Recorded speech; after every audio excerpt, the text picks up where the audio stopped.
જય શ્રી રામ, જય માતાજી મિત્રો. જે આ નીચે વિડીયો જોઈ શકો છો ને, એક આપણી માં ગૌ માતાને એના ટાંટિયા કાપવામાં આવ્યા છે. અઢાલે વલણને કહેવા માંગુ છું, જે આ હિન્દુ વિડીયો જોવે ને, તમારા મમ્મી પપ્પાની કસમ, તમારા કુળદેવીની કસમ, તમારા ગૌ માતાની કસમ છે મિત્રો, બને એટલો આ વિડીયો શેર કરો. આ મન ફાવે એમ આપણા ગૌ માતાને કાપે છે, આપણી માને કાપે છે. જો તમારી માની ટાંકે દઈ આવતી હોય ને, એના પગ કાપવામાં આવ્યા છે. અઢાલે વલણને હિન્દુને કહેવા માંગુ છું કે બને એટલો આ વિડીયો શેર કરો.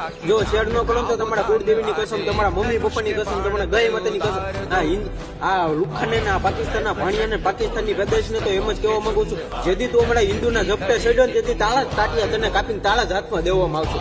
અઢાલે વલણને કહેવા માંગુ છું, એક વિડીયો હિન્દુ ધર્મ માટે બનાવો, એક વિડીયો ગૌ માતા માટે બનાવો. બાકી મુજરા નથી કરવાના. આપણે હિન્દુ સમાજ વિશે બોલો, આપણા ગૌ માતા માટે બોલો ને આપણા ગૌ માતા માટે લડો, આપણા ધર્મ માટે લડો. આવા આપણા માટે લિસ્ટ બનાવો, તમે વિડીયો બનાવો. આ બાકી પાકિસ્તાનની પેદાશ, પાકિસ્તાનની લુખી પેદાશ